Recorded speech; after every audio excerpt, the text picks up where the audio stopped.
Hello, Pamela Spence, medical herbalist here, and these are my clinic notes for the week. We've had 2 weeks off here, so this is the first clinic since we managed to escape and go on a couple of little trips away. As I'm recording this, we are having our hottest day on record, so 32 degrees. It's supposed to be today. I don't know if it's made it to that yet, but it's really hot. On the west coast of Scotland is pretty unheard of. And so that's what everyone's talking about this week, has been the hot weather. So there's a few things I wanted to just cover as conversations have been going on this week. One of them is the heat. So, we all know, keep dehydrated. Keep hydrated. Make sure you're drinking plenty. Watch out for pets. I have a particularly fluffy dog who is really not built for this temperature at all. So checking pavements for our four-legged friends to make sure, check them with your hands, make sure they're not too hot. If they're too hot for your hands, they're too hot for their paws. Maybe trying to help them with a sprinkler in the garden, never cold but cool water, making sure they're drinking enough, giving them a shade to be in. And actually what we need for our four-legged friends is very close to what we need for ourselves. So making sure we're keeping ourselves cool, running your wrists where the blood flows closest to the surface of your skin. Wrists under hot taps is good.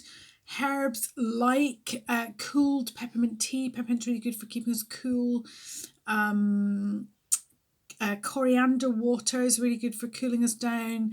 Cucumber slices in a big jug of water, good for cooling us down. Actually, all those things together go quite nicely. So adding herbs into jugs of water and letting it infuse, maybe even adding some citrus slices in there as well is nice, or making things up as teas and drinking them cold later on. Anything you can do to keep on top of that hydration and things that will not be boosting your internal heat. This is the perfect time of year to be eating salads, so eating light and eating salads is fine because the external temperature is high enough that we don't have to heat our food up before we digest it. In the UK particularly, or in colder parts of the world, so that's also a good thing. So people like me, who I tend to not tolerate salads in the summer because my internal fire is not high enough to digest, can do it really well at this time of the year and really enjoy it. So just eating a bit lighter, making sure we're drinking plenty, and herbs like the mints, the lemon balms, if you've got any of that in your garden. Lemony tasting things are really good. So lemon verbena is nice and calming, supporting to the digestion. Things that will cool us down. Watery foods like cucumber, really helpful as well. So that's that bit about the sun.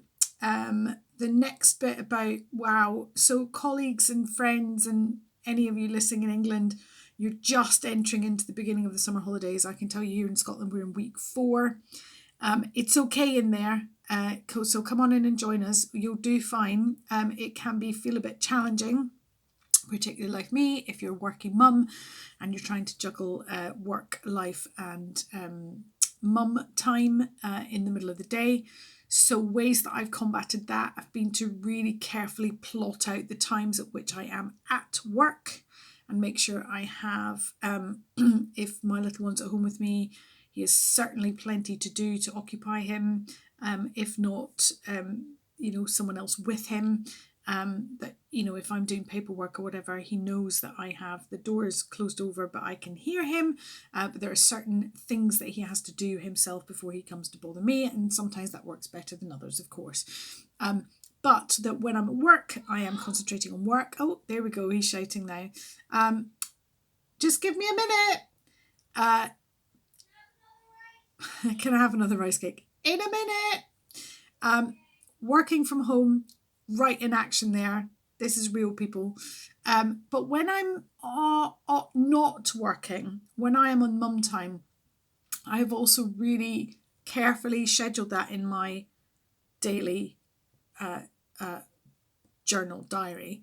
And that might sound really pedantic, but it really hugely helps me that when I get that feeling of, I'm having a really nice time.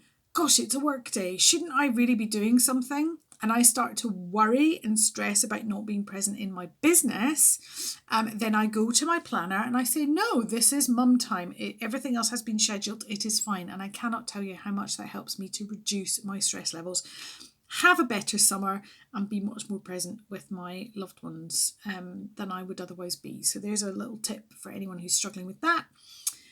The other thing that's happened is hay fever is peaking. I remember saying this weeks ago. I lied. It wasn't peaking then. It's peaking now. And actually, speaking to colleagues and patients, what we think might be happening this year is that people are getting breakthrough symptoms now, particularly because the layering of pollens are slightly different this year. So some herbs came out really late. I was foraging for hawthorn, for example, and lime flower, and they were weeks later than normal, and some came really early. So what we have is a different mix of pollens, different to what we are used to having. And so for some of us, that will mean that hay fever is a little worse this year. Again, go back the last couple of films that I did, because I've had 2 weeks off. The last couple on the YouTube channel will have, or maybe even 3, will have tips on managing hay fever in there. So go back there and have a little look. Meanwhile, I'm going to love you and leave you. I hope that you're coping well with the heat. It's not going to be around forever. So I'm trying to make the best of it while I can. And I hope that you are, can you hear that? I'm going to deal with that, shouting and yelling, and I'm going to have a nice rest of the afternoon off. I hope you're managing to juggle all the things that summer brings wherever you are and that you're doing okay. And I shall speak to you again next week. Take care.